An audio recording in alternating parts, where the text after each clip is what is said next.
Good evening, everyone, and welcome to this evening's webinar. My name is Michelle Maloney. I'm one of the directors of the New Economy Network Australia, or NENA, as we fondly refer to our beautiful network across this wide brown continent. I'd like to introduce Professor Robert Costanza in just a moment. But first, I might give a little advert for what we've been up to this week as part of NENA's Earth Economics Week, or Economics for the Earth. And I'd like to acknowledge country too, so I'll do that first. So first of all, I'd like to acknowledge that I live, work and play on the traditional lands of the Cubby Cubby and Jinnaburra peoples. I'm here in a very beautiful part of southeast Queensland, in the continent of Australia. It's become quite the tradition now for folks in Australia to pop into the chat, whose country you're on, where you're from. So please feel free to do that. It's always lovely to see the welcomes and hello from this country and that country. The New Economy Network Australia is committed to supporting people across our continent to explore and find a greater understanding of what our economic system is about, and ultimately to build an economic system that connects social justice, environmental care, and all of the good things that we want for our future and our society. We're a network of people and we're run by volunteers. So thank you very much to those of you who are NENA members. Your membership and involvement and leadership in your fields of work is much appreciated. I also want to give a plug for AILA. So this Economics for the Earth is actually part of our week of activities for NENA, but the entire month is part of Earth Laws Month. And I'll share in a moment later on, in the chat, some of the links to some of the sessions that we've had. You might be interested to come along and to join us. So without further ado, what I will do is say hello, Bob, and how are you today? And you're in London. How's the weather going? Yes, hi, I'm Michelle. It's a lovely day here in London. Ah, that's good. You've survived all the heat waves. We've been watching the European summer here in Australia. Concerned for you and also filled with dread about what summers may hold for us in the future as climate change kicks in. Have you been finding it much hotter than usual? Yeah, right. Yeah. So thanks so much for joining us, Bob. I know you're a super busy man, but one of the reasons I wanted to have a webinar with you was to really, I guess, provide a little window in time so we can chat about ecological economics. I thought tonight, ladies and gentlefolk, that we might talk a little bit about what ecological economics is, its foundations, some of the key ideas, and then have a bit of a chat about what's been going on in terms of new trends, new ideas, and where it's going, and hence the title, The Future of Ecological Economics. Some folks have been very loud and expressive about concerns that the ecological economics field has become so diverse and so widespread in different views that what does it stand for? I still think it's one of the greatest foundations for shifting away from neoclassical economics, but that's just my opinion. So tonight, what I thought what we're going to do is Bob's going to talk for 10, 15 minutes about some issues, some ideas, a little bit of an intro and reminder about what ecological economics and steady state economics is. And then we'll open up for discussion. So please, I encourage you to put any questions, comments into the chat. And when we have a bit of a Q&A, we'll be able to have a wide-ranging yarn about many good things. So thanks so much, Bob. Over to you. Great. Good to be here. And hi, everyone.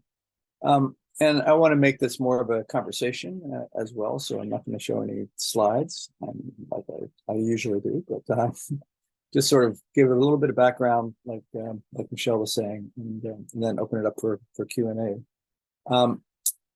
For those of you who don't know, ecological economics started back in 1989, formally with the International Society for Ecological Economics was formed, and the journal Ecological Economics. So it's a sort of a formal transdiscipline, and it was always conceived of as a transdiscipline, not a subdiscipline of economics, not a separate discipline by itself, but something that was attempting to transcend the disciplinary boundaries that we felt were getting in the way, really, of us understanding the whole system. So it really is attempting to be a whole systems perspective, recognizing that we live on a finite planet, that the economy is embedded within society and the rest of nature. And we have to recognize that humans are part of the rest of nature, and it's not a humans versus nature thing or separating those two. And I think the recognition was that if we really wanted to create a sustainable and desirable well-being future, and I think that's another aspect of ecological economics. It's really focused on creating a positive future, understanding what that means, understanding what the constraints are, understanding how the system functions in a more whole systems perspective, and using that understanding to sort of help create this better future.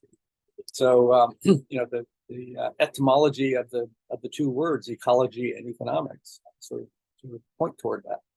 They both come from the Greek root oikos, which means the house, and literally, economics is managing the house, and ecology is studying the house. So we really need to link those two things: how we manage our world, our house, and how we understand that world. So another way of sort of classifying or identifying ecological economics is that it has three goals or major questions that it's trying to address. One is this issue of sustainable scale. How do we stay within planetary boundaries? You probably heard that term before. And you all know we're in the Anthropocene epoch right now. Because of the magnitude of the impact of humans on the rest of nature, on our life support system.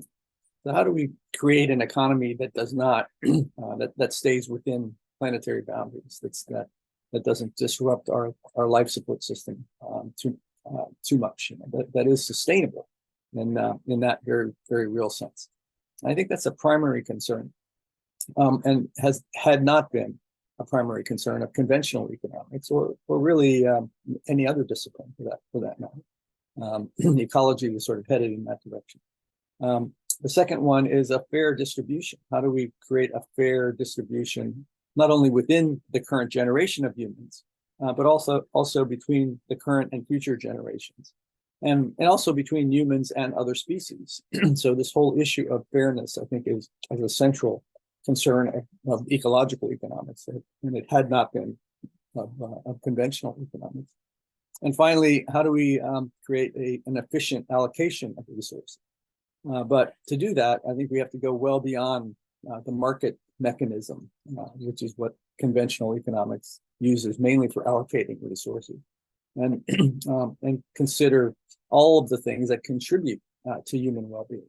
And we know that our natural capital, our ecosystem services, our social capital, our communities, etc., our institutions, all contribute quite substantially, probably more, definitely more in aggregate than the market economy, to our sustainable well-being. And yet they are left out of our allocation mechanisms. How do we bring in all of those things into the system that allows us to efficiently allocate resources?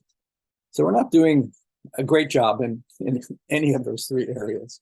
And I think that's what ecological economics is trying to improve. I think our level of understanding of all of those systems has improved dramatically over that several decades since we started this transdiscipline. And I think the level of integration has also improved quite substantially. So we're beginning to understand how this whole Earth system functions, including the human part of it. But I think we also need to understand or to build a broader consensus on the kind of world that we want to create.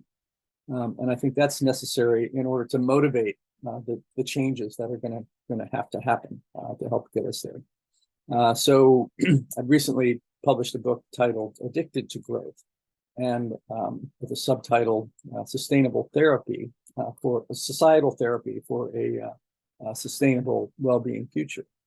And the hypothesis there is that, well, we have known about all of these problems for decades now, and we've known about the solutions as well.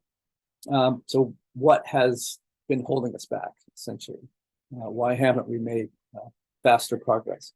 And one way of framing that issue is that we are kind of locked into the current system. All of the positive feedbacks, all of the special interests, all of the incentives in the system are keeping us going in a certain direction, even though we know that direction is, potentially fatal in many ways.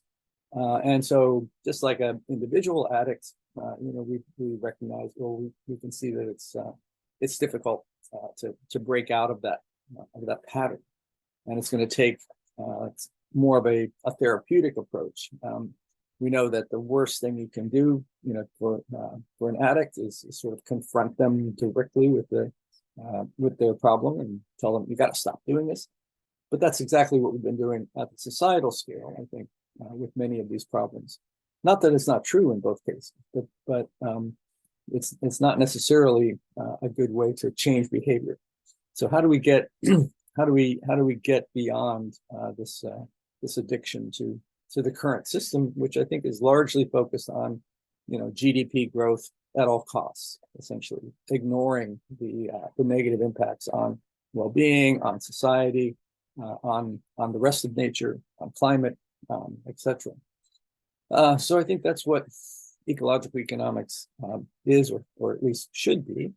And like I said, it is a quite diverse field. And from the beginning, we recognize that it needs to be pluralistic. There's no one right way to address any of these problems. They are quite complex. But I think it needs to be intelligently pluralistic, in the sense that there are many ways to address these problems, but not all of them are equally appropriate, to the problems at hand.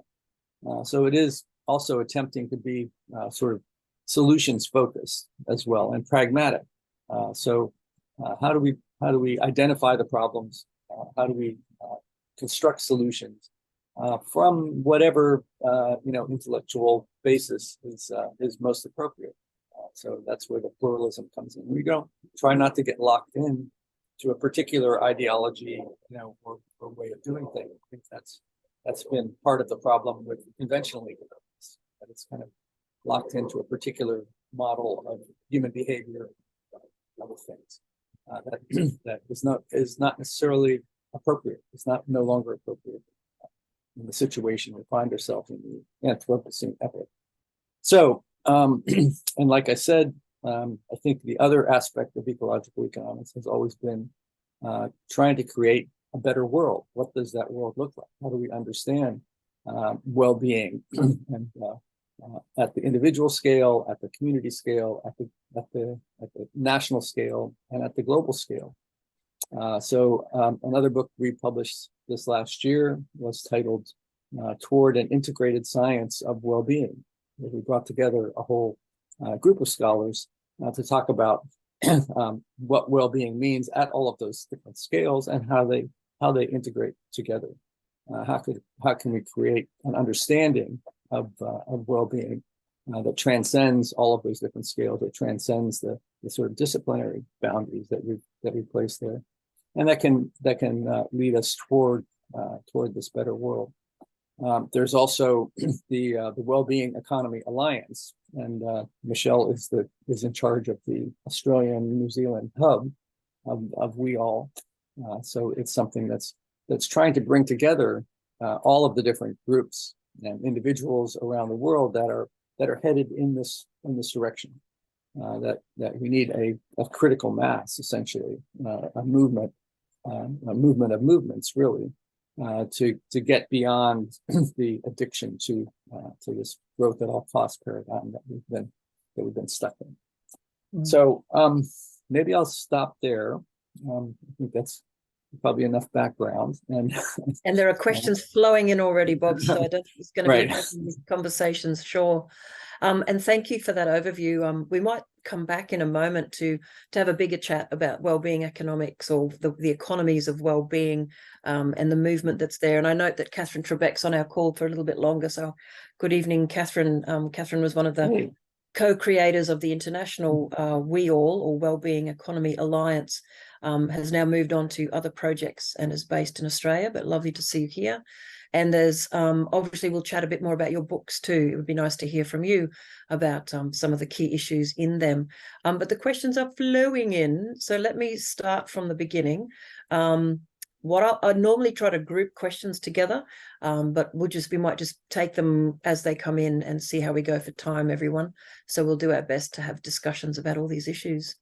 There's a question from Andrew, and it's about, I think it's primarily about a debt-based economy. He's referred to it as a house of cards, and he's concerned that any significant reduction in our debt would trigger a massive economic depression, or so I guess. How do we handle some of these issues? Thoughts? Yeah, well, that's a good question. And I think you have to do it gradually. But I think a lot of our debt is, just sort of on paper. That these debts can be, written off essentially. And you have to look at the implications of doing that. Forgiving student debt, who does that benefit? Who does that not benefit? And I think part of it gets back at the whole sort of banking system, and the fact that we've tended to privatize the banking system. So most of the money creation in the world today is it's created by private banks. It's not money that's created by governments, which is only a small fraction. And there's this whole idea about modern monetary theory, that if we really took back the ability to create money with sovereign governments, that money really is debt, and creating that debt and sort of implementing using it to stimulate the kinds of activities that we really want to stimulate, I think is what we should be thinking about doing, rather than allowing private banks, private interests to utilize that money creation and the whole financial system to support their own growth. So yeah, it is going to take some significant rethinking and rejigging of the system, but I think it's certainly possible. And it's true in all of these cases that if you just change things overnight, there probably would be some significant implications and problems for at least some parts of this system. So it is going to take some thought about how to make a just transition. How do we achieve these goals in a way that does distribute costs and benefits most appropriately? And I think that kind of links to the next question that was asked. Someone was saying, I wonder what you feel about MMT, modern monetary theory. Says, I know Phil Lawn engaged with Herman Daly about the use of MMT to assist a transition to a steady state economy. Yeah. But is this something that you, Robert, would consider a potentially useful tool?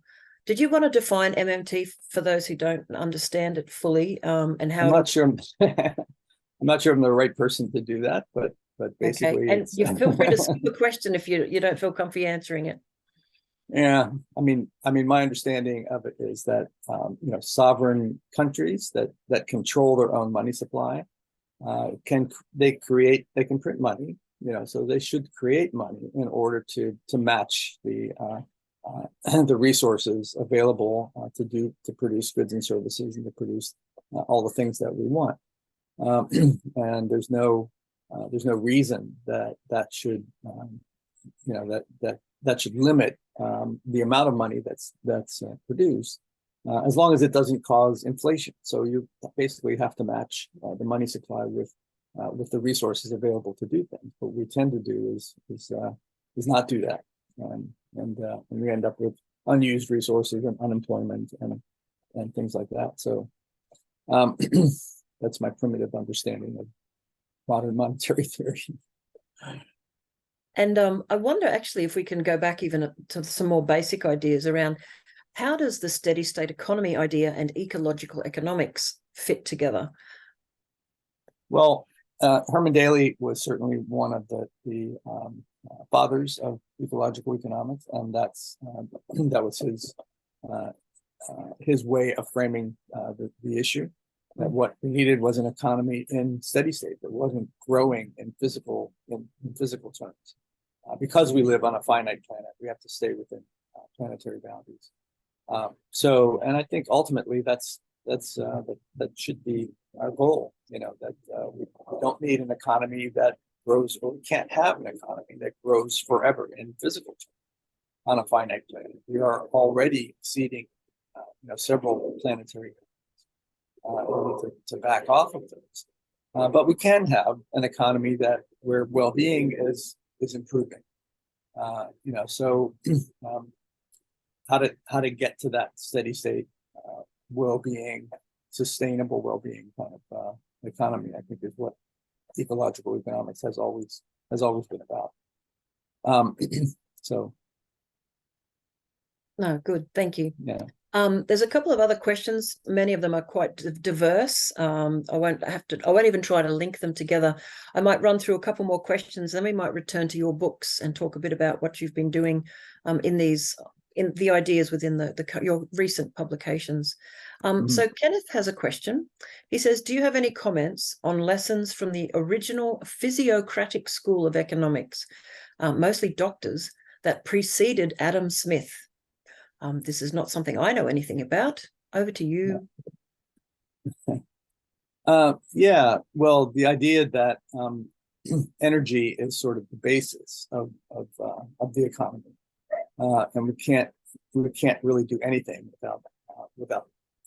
without energy.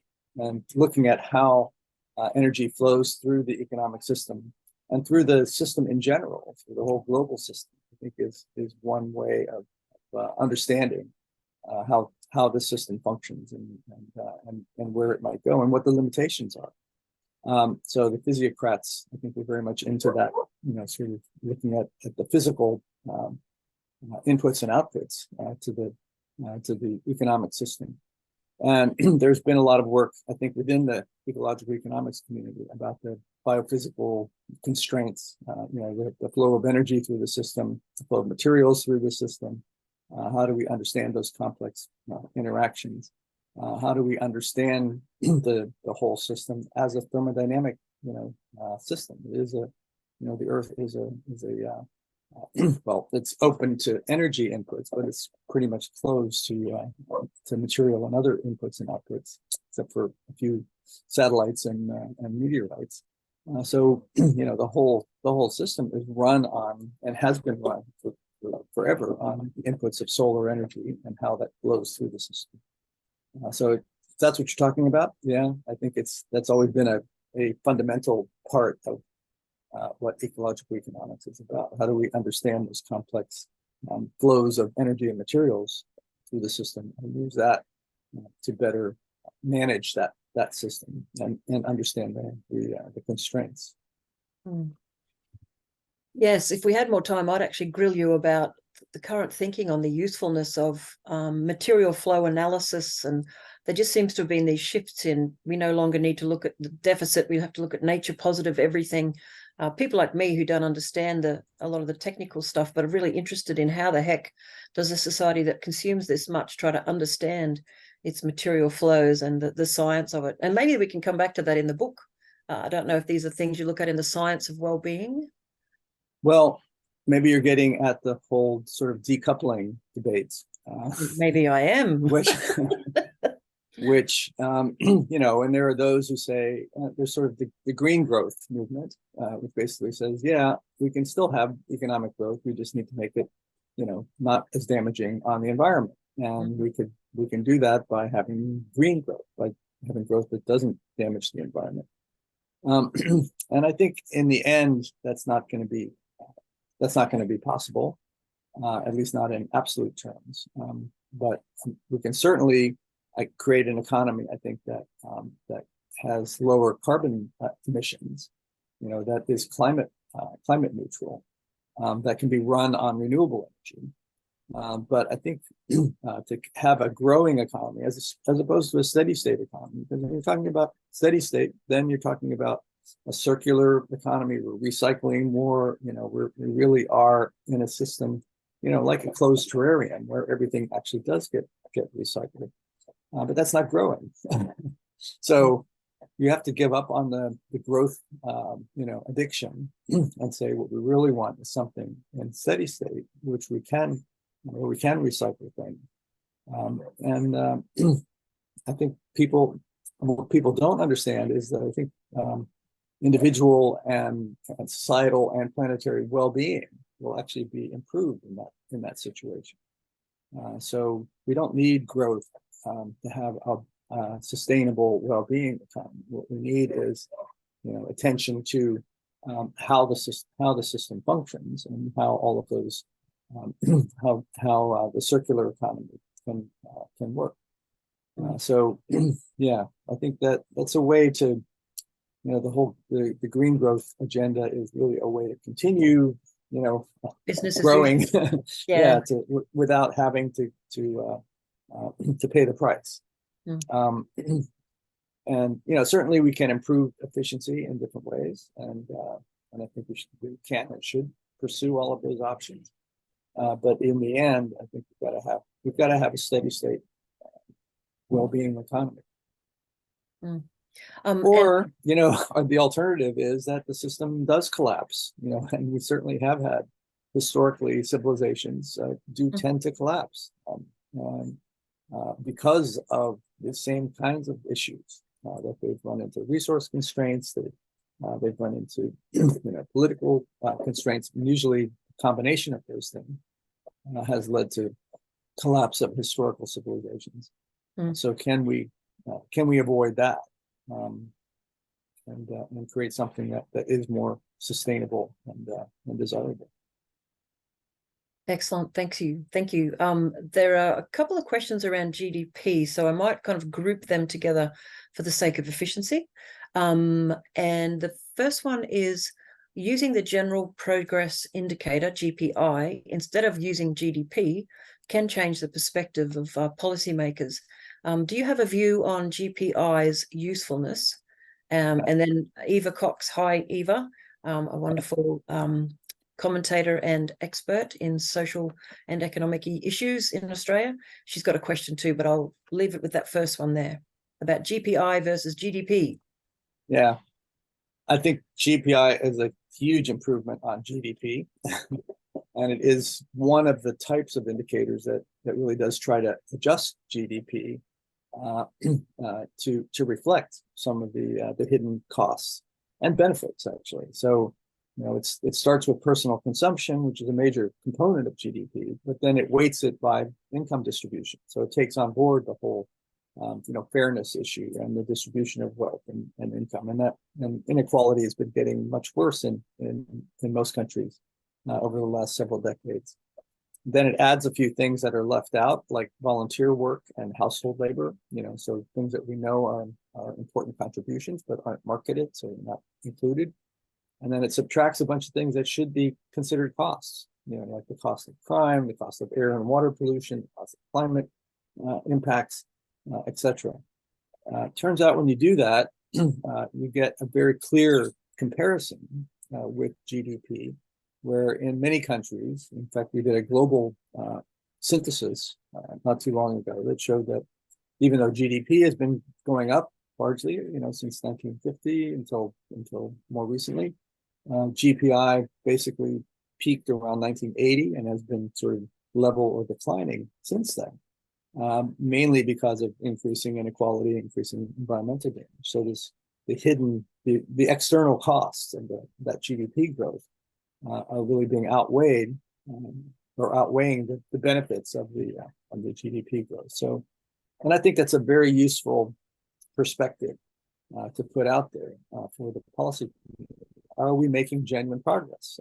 The answer is generally no, probably no.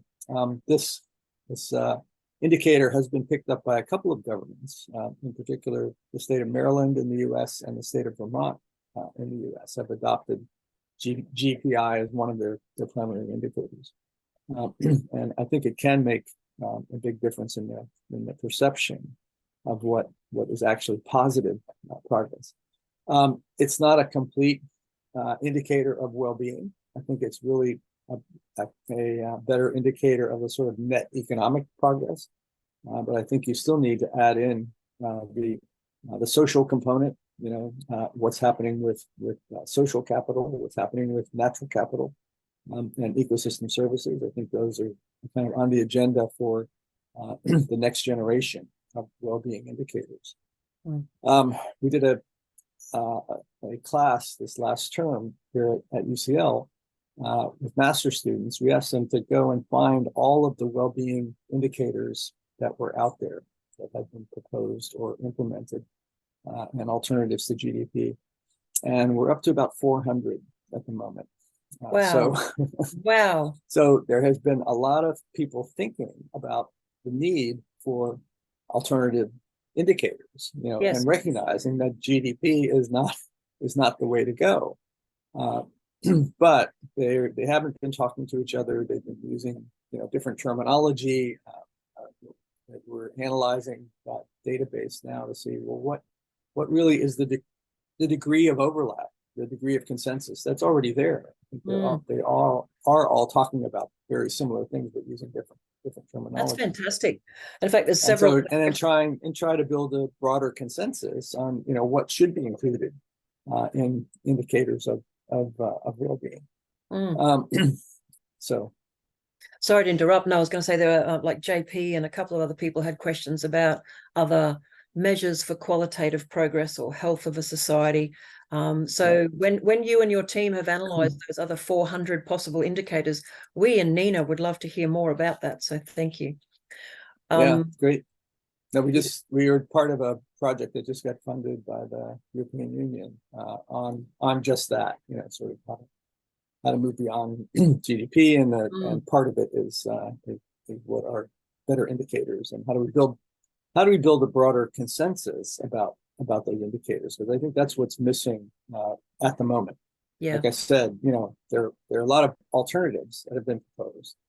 The UN, the World Bank, the European Union, the OECD, all of those big organizations are also involved in creating new indicators.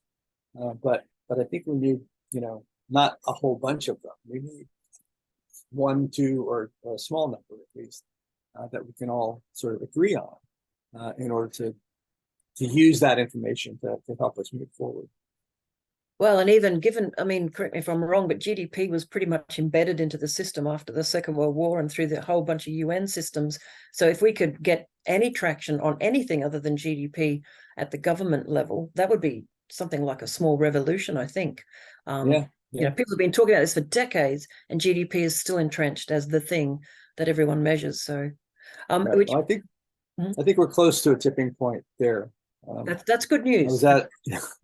I was at a conference at the European Parliament a couple months ago on beyond growth, beyond GDP, and so there is a lot of attention, or at least recognition, growing recognition that we need to do that. And so I think we're close to a tipping point in terms of that's encouraging, getting that to happen. And I think that will also help the well-being agenda, because we're saying, what do we want? What do we want to measure? Well, we want to measure what a well-being economy, what a well-being society would look like, and then we want to first envision what that would look like, and then design measures that say, well, are we making progress toward that vision? Thanks, Bob. And Eva Cox has asked, how do we value? This is kind of linked to what we just said, but if we could maybe just go a little further into this question, how do we value social issues that are not GDP measured, like emotions, non-material needs, the care economy, non-monetized social issues? And I know that connects with what you were just saying, this looking at other ways of measuring and indicating. But did you want to speak to that? Any of the tools in particular that are looking at these non-monetized social issues? Well, there are a lot of methods for measuring all kinds of different things out there these days. And so I think we need to take advantage of all of those potential methods, and some of them relate to surveys that we could do. So there's the whole idea of life satisfaction, and people are measuring life satisfaction with surveys around the world, routinely. I think that has, like everything, they all have their own issues and limitations, and I think we have to be cognizant of what those are. But things like volunteer work and household labor, I think we can get a handle on how big those are and approximately what they're worth, and different ways of approximating that. And that's some of the things that go into things like GPI. So yeah, I think there is growing interest in things like even Twitter, monitoring Twitter feeds. I know that I saw one paper where they were doing a happiness index based on which words were most prevalent in Twitter feeds that they were monitoring over time.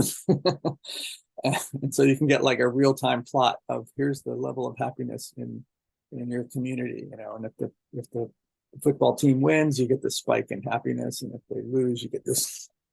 So there's all kinds of things that can be applied there.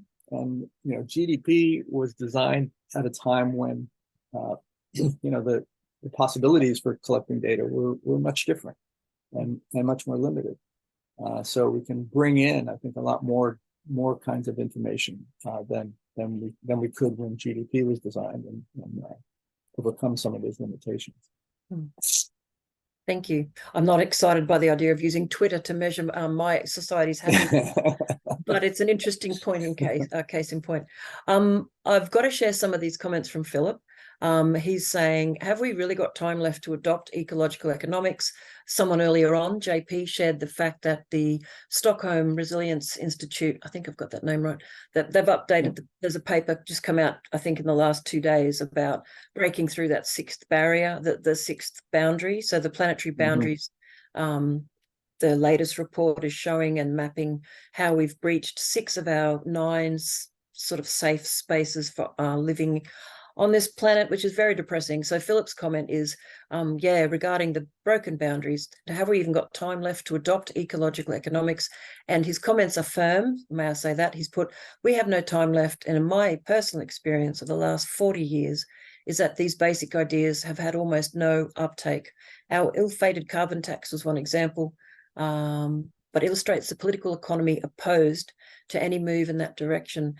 Can we speak about that for a moment, Bob? This idea that many people say all of the ideas embedded in ecological economics are excellent, but governments in particular, and even communities who are capable, are simply not taking up these ideas at such a rate that is shifting the economic system. What would you say to that? Can you give us some optimism, the kinds of things that we should see? Are we seeing any of that change yet? Well, I think we are seeing some positive movements, and I think the way that these complex systems change is through sort of tipping points.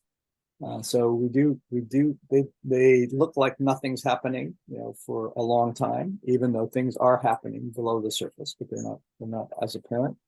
And then all of a sudden you get to a point where enough things sort of come together and tip over a threshold, and you get sort of relatively massive change. So my hope is that that's the situation that we're approaching now. And I think particularly among the younger generation, there's a huge understanding that we're headed in the wrong direction, that we need to change things quickly, that we need some new ideas. And I think that the ideas we're talking about are ones that resonate with that generation and ones in between, and they, it's been said, paradigms change, one funeral at a time. So you sort of have to wait for some of the old guys to die off. They're not going to change their minds necessarily, but as generational change happens, things can really tip quite quickly. And I think what you need to I've never heard that phrase before, Bob. Paradigms change one funeral at a time. I've heard about a more positive framing of generational change. That's a great bumper sticker, though. So I'll get back to the addiction book. That overcoming these addictions. What we looked at was, well, what works to overcome addictions. I'm just bringing up the book. So Leah, Let's talk about, we've only got about 18 minutes left. So let's talk about, someone's actually asked about this idea of societal therapy. Can you talk about this book, these ideas, and what societal therapy looks like? Right. So what we looked at was what works at the individual scale to overcome addictions, and can we sort of learn from that and scale that up, the societal scale. And it turns out there's a therapy called motivational interviewing that seems to be quite effective at the individual scale. And what it does is doesn't confront addicts with their problem, but engages them in discussing their life goals, essentially. You know, what are they trying to achieve with their life? Take them out of the present into the future, you know, and then once that's been established, then that can be used to motivate these difficult changes. You know, if you really want to achieve that in your life, is what you're doing now going to help? You know, is it hurting you? Maybe you want to do something that's more, that will help you achieve those goals. So at the societal scale, the obvious analogy is, well, how do we create a societal consensus, you know, on the kind of future that we want? And I think we are beginning to do that. The SDGs, I think, are a step, you know, a very unique and positive step in that direction. You know, at least at the policy level, and all countries in the world have agreed to the SDGs, but it hasn't gotten out to the general public yet, I think. And I think that's the challenge in this therapy. How do we build that truly broad consensus about the kind of world that we want? Once we've established that, then we can begin to build measures of progress toward that future. We can begin to implement the kinds of policies that we've been talking about that will help us move in that direction, not in the direction that we're currently headed in. I learned something recently also called the Overton window. I'm not sure if you've ever heard of that phenomenon. You know, that there's this window of possibility in the policy world that is dependent on the sort of context. But that window can move. And when that window moves, then all these policies that were before, you know, inconceivable, all of a sudden become possible and obvious. And so I think what we need to do is move the Overton window. And we can do that by, and we can do that by engaging more broadly people in building this broad vision of what it is, what kind of world we want. I also read a book recently called Upswing by Robert Putnam, who was famous for his book Bowling Alone and Social Capital. And he looked at the trends in America and showed that from 1900 till about 1960, there was improving, you know, equality, improving communitarian systems, you know, progressive taxation, all the kinds of things. The progressive movement basically was setting the agenda. And it was only after 1960 or so that things started going in the opposite direction. And now we're back to the sort of Gilded Age level of inequality and all of those things. But it can go in the opposite direction. It can begin to rebuild that progressive agenda in a way that's much more it's built on a consensus about the kind of world that we really want. How to actually build that consensus, I think that's the challenge right now. We've been toying with some ideas about building, we've been doing surveys, public opinion surveys of alternative futures. So if you lay out for the public, here are the possibilities for the future, which of these futures would you prefer?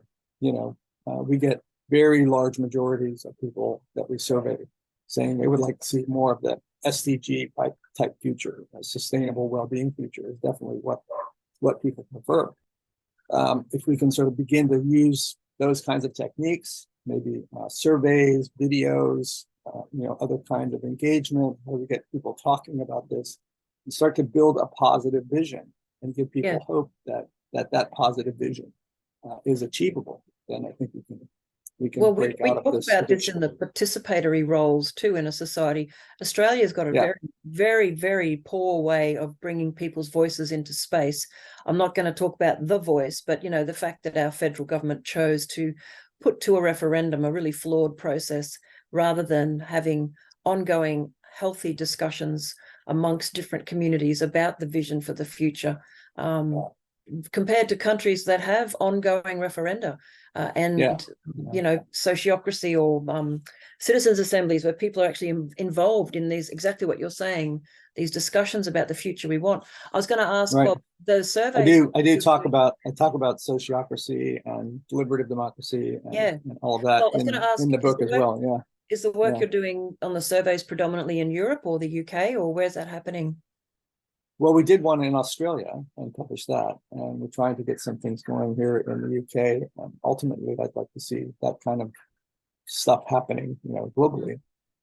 So we'll see how it goes. But well, that's really good. If anybody has any other ideas, well, Nina has a mailing list now between social media and mailing list, something like between 8,000 and 10,000 people. So I'm sure we could help with some surveys to at least start building a bit of a story. We'd love some help to do that ourselves. Yeah.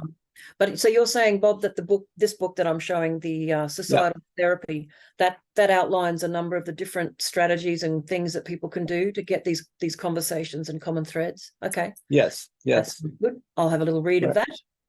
And did you want to, with our last 10 minutes, there are a whole range of questions and conversations, but I was just wondering if you might like to talk. I was wondering if you could first articulate how ecological economics is very deliberately connecting to well-being economics and the sort of, I often say, and bear with me for a minute, but back when we started to create NINA in 2016, the new economy was a framing we chose to be so broad as to mean nothing but to invite everyone in as a broad church, so to speak. But then only 2 years later, well-being economies and the framing that came from WEAL started to look like this, one of the most solid alternatives to sort of neoclassical or growth economics. So can you talk for a moment about how the well-being framing has emerged and how you see it as connecting the goals of ecological economics into sort of practice? And then we might talk about your book. Yeah. Yeah. No, well, I think that's well-being economics, ecological economics, donut economics, I think sustainable, steady state economics. I think those are all very similar kinds of ideas. And I think the only difference is, which ones sort of communicate best with which kinds of audiences that you might be aiming toward. So I think it would be a shame if they were all seen as separate things that you have to choose one versus the other, because I think that's counterproductive to what they are all trying to do, which is to build a better, more sustainable, more desirable, more equitable, more prosperous, a better world, basically. And how do you define what that better world looks like?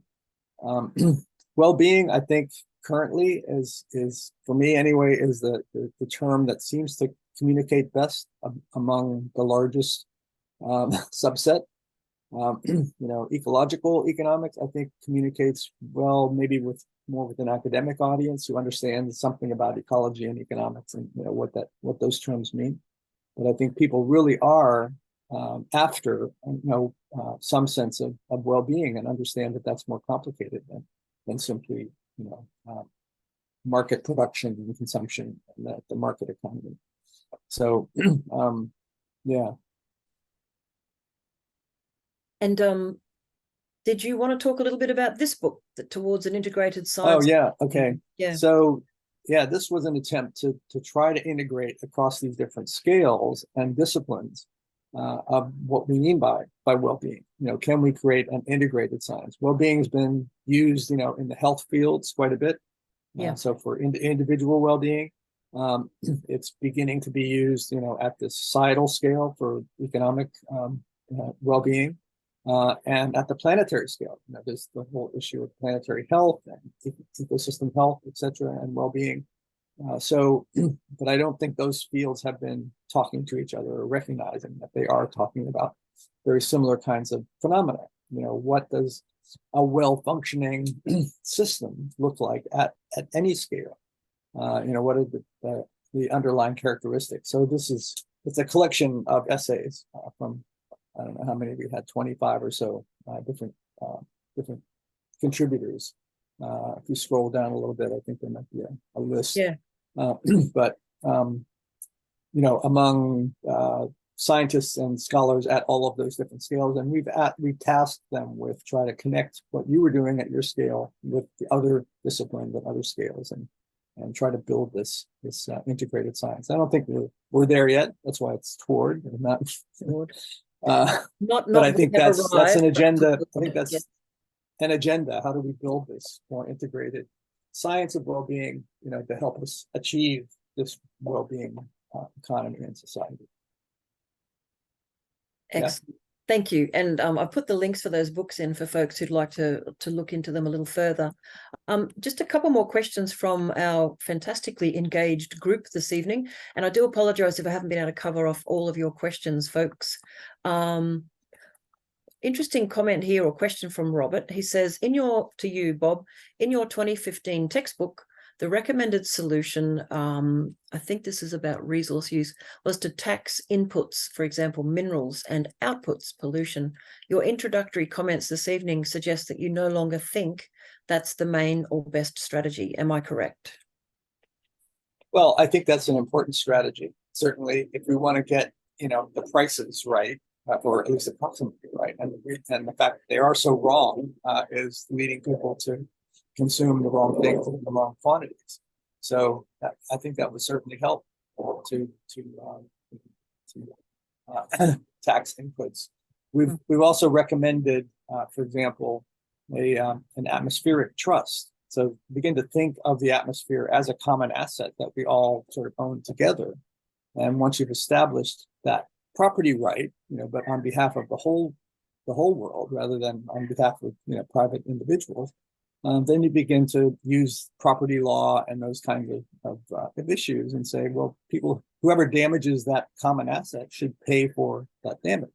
So you should tax, you should charge for those damages.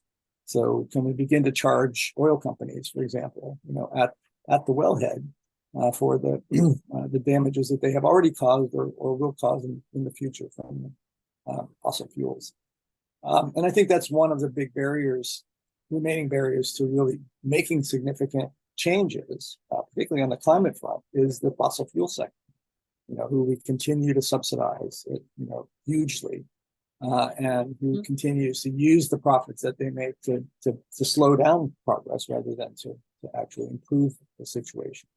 So, if we could really begin to put more pressure on the fossil fuel sector by taxing them, there's our Children's Trust and similar kinds of activities going on. I'm not sure if you've heard of that, Michelle. Yeah. That is suing the U.S. government because they're not dealing with climate change. So there's some legal principles, involved. Yeah, climate litigation is a growth industry because of the failure of government policy or collective action.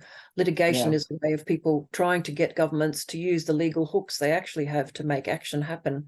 Not ideal, but is definitely a strategy for the desperate, those of us who want to make change. So, yeah. But I think combining those legal strategies with civil society movements and protests and other ways of really forcing the hand of governments and forcing the fossil fuel sector to sort of back down rather than continue to make things worse.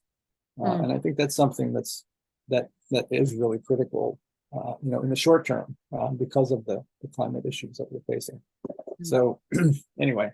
No, that's great.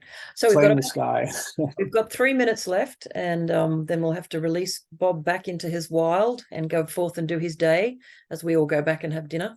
There's a couple of questions around the valuing and otherwise the value of ecological systems. Michelle's asked, are you familiar, Bob, with the effort for the nature repair market in Australia and how flawed aspects of it was? Ali's saying, how would ecological economics value undeveloped, intact ecological systems? And there's a couple of other comments saying that we cannot put a monetary value on nature. We shouldn't try to. I mean, there's a couple of mixed ideas and questions about perhaps ecosystem services or ecosystem functions, as well as market-based strategies for valuing nature. Where are things up to in the world of ecological economics on these areas? Well, there is a lot of discussion and controversy around some of these issues, in that ecological economics. My own personal view is that we can and should estimate the value of ecological systems, intact ecological systems, and communicating that value in monetary units is an effective way to get that point across. Communicating it in other units might be effective with other audiences, but I think that part of the problem is people misconstrue the fact that you're estimating these values in monetary units with that you're saying that they're marketable kinds of products that should be exchanged in markets or commodified or privatized. And so I think it's confusing privatization and commodification with valuation. And the valuation is really about public goods. Some of the products of ecosystems are private goods or can be privatized, like timber and fish. But those things are already included in GDP. What we're talking about mainly are the regulatory services, the cultural services, the things that are not marketed, are not marketable really because of their characteristics, and should actually be managed as common goods, with common asset trust and be stewarded. But you need to know, or it helps to know, I think, the relative value of those assets and those services. And however you communicate that value is I think dependent on the kind of audience you're trying to communicate with. The study we did back in 1997, where we tried to estimate the global value of ecosystem services in monetary units, we came up with numbers much larger than global GDP. That got a lot of attention because people began to say, leaving these systems alone is actually more valuable than cutting them down, for example. Yeah. And I think that's a hugely important piece of information to get across. And you have to recognize that you're not going to be able to estimate these values very precisely in any case, and you don't want to use those values as a way to privatize or put these services into private markets. So the idea of marketing ecosystem services, I think, is maybe the wrong approach. That we need more of a common asset trust approach toward how we manage them. And I think a lot of the systems that have been successful in using economic incentives to manage ecosystems, like the payment for ecosystem services initiatives, the ones that really work are the ones that function more like common asset trusts, where the government run or quasi-government agency run systems that pay farmers or others to improve the ecosystem services that they're providing, rather than a sort of direct market exchanges. I think those kinds of systems are very limited and usually don't amount to too much. Yeah, and offsets in this country are under fire because of many flawed mathematics, flawed maintenance, and it's an interesting space at the moment. So, hey, look, we're just about out of time. I was wondering if you could just speak very briefly, even just a minute or two, to issues around degrowth. Where is degrowth? How does it fit? Sorry, where is it? Over there. How does it fit into the bigger picture for well-being economies and ecological economics, given the standard line is, you can't degrow forever, but it's a strategy to get us into some kind of steady state. So what are your thoughts on the degrowth movement at the moment, Bob? Well, I prefer the term growth, which is, growth. What did you call it? Growth. We shouldn't, it's like atheist or okay. That we shouldn't be concerned about growth in GDP. Really, we should be concerned about well-being. And what happens to GDP is not, it's interesting to keep track of, but it's not really what our goal should be. I think the problem with degrowth is the term itself doesn't really reflect, I think, what their underlying policies and agenda is, which is, once you look below the surface, I think it's very similar to ecological economics and steady state. Now, all of these things are basically, the same.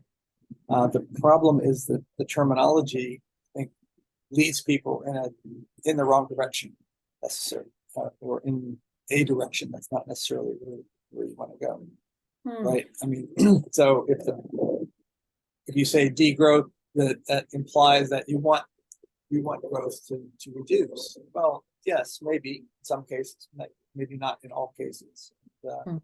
And that's why I think A growth is a better term. But in terms of what they're actually proposing below the terminology, I think it's very similar. Yeah, many aspects connect absolutely to ecological economics and well-being, sure. Yeah. Okay, so we can wrap up now. I know it's been a short but sweet webinar, an hour of solid conversation and discussion. Thank you so much to everyone for your comments and discussions. It's been a really excellent week with provocations around a whole range of different issues. So, Bob, thank you for your time tonight. I might bring you back shortly or later this year to talk about the therapy that our society needs. I like that. I'm going to look forward to reading your book, because it sounds to me like something that people can really get into, all these different techniques for building those conversations and strategies to speed up the change that we need. But in the meantime, thanks for your time.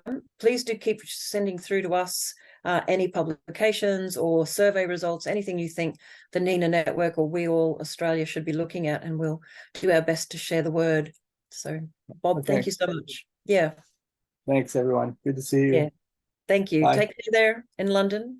And thanks, everyone. We'll see you again very soon. Thanks for joining us. Bye. Bye.